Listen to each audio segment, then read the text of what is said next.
नमस्कार बंधुरा अपर्णा रान्नाघरे सकलके स्वागत। बंधुरा आज के आमी ज्यान्त रुई माछेर आलू पटल और गाजर दिए झोल करे देखाबो। खूबई सुंदर खेते हय। तो एखाने आमार माथा समेत 5 पिस माछ रयेछे और दुटो बाटा माछ रयेछे। तो माछगुलोके आमी आगे थेके भालो करे धुए नुन हलुद माखिए नियेछि। और एदिके रयेछे पटल आलू और गाजर। तो एगुलोके जे जार पछंद मतो केटे एटाकेও নুন হলুদ মাখিয়ে নিতে হবে আগে থেকে। আর এখানে ওভেনে কড়া বসিয়ে দিয়েছি, কড়াটা গরম হয়ে গেছে। তো এবার এর মধ্যে দিয়ে দেব সরষে তেল।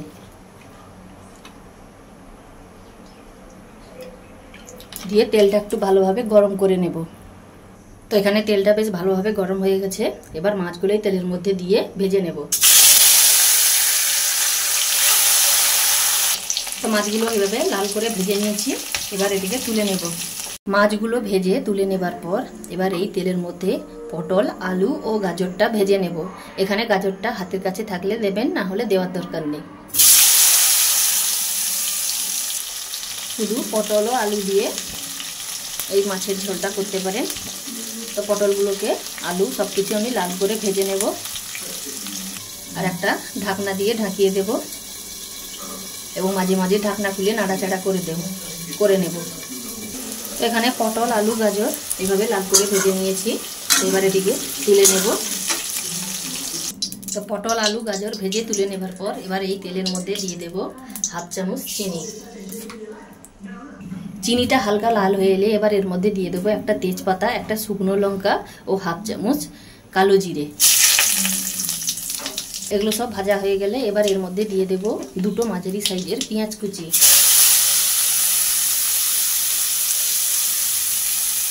পেঁয়াজটা তেলের মধ্যে কিছুক্ষণ ভেজে নেবার পর এবার এর মধ্যে দিয়ে দেব আদা রসুন ও টমেটো বাটা। এবার দেব 1 চামচ লঙ্কার গুঁড়ো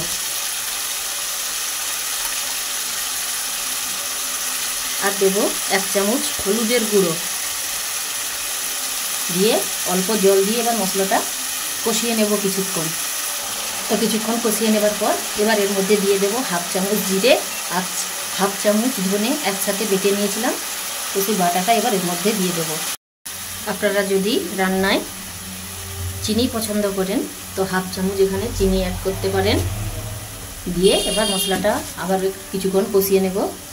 তো কিছুক্ষণ কষিয়ে নেবার পর এবার ভেজে রাখা সবজিগুলো এর মধ্যে দিয়ে দেব। এবার এর মধ্যে দিয়ে দেব স্বাদ মতো নুন। দিয়ে কিছুক্ষণ মশলার সঙ্গে সবজিটা কষিয়ে নেব। তো সবজিগুলো মশলার সঙ্গে কষিয়ে নেবার পর তো এবার এর মধ্যে দিয়ে দেব প্রয়োজন মতো জল। তো প্রয়োজন মতো জল দেবার পর 4টে কাঁচা লঙ্কা চেরা দিয়ে এবার একটা ঢাকনা দিয়ে ঢাকিয়ে ঝোলটা ফুটিয়ে নেব কিছুক্ষণ। ঝোলটা কিছুক্ষণ ফুটিয়ে নেবার পর এবার এর মধ্যে দিয়ে দেব ভেজে রাখা মাছ। মাছগুলো দিয়ে নাড়াচাড়া করে আবারও ঢাকনা দিয়ে ঢাকিয়ে দেব। তো মাছ দিয়ে কিছুক্ষণ ফুটিয়ে নেবার পর এখানে আমার আলু পটল সবই ভালোভাবে সেদ্ধ হয়ে গেছে। তো এবার গ্যাসের ফ্লেমটা লোতে রেখে উপর থেকে ছড়িয়ে দেব সানরাইজের শাহি গরম মশলার গুঁড়ো 4 ভাগের 1 ভাগ চামচ। তো গরম মশলার গুঁড়ো ছড়িয়ে এবার গ্যাসের ফ্লেমটা বন্ধ করে দেব। তো তৈরি হয়ে গেল আমার পটল আলু গাজর দিয়ে জ্যান্ত রুই মাছের ঝোল। অসাধারণ খেতে হয়। একবার এইভাবে বাড়িতে বানিয়ে দেখুন, সকলের খুব ভালো লাগবে এবং কেমন হলো তা অবশ্যই কমেন্ট করে জানাবেন। সেই সঙ্গে আমার এই রেসিপি যদি আপনাদের ভালো লাগে তো লাইক শেয়ার দিয়ে আমার পাশে থাকবেন এবং আমার এই চ্যানেলটিকে ফলো সাবস্ক্রাইব করতে একদমই ভুলবেন না। তো বন্ধুরা আজকে এই পর্যন্ত। পরের দিন আবার নতুন কোনো রেসিপি নিয়ে চলে আসবো। সকলে ভালো থাকবেন। ধন্যবাদ।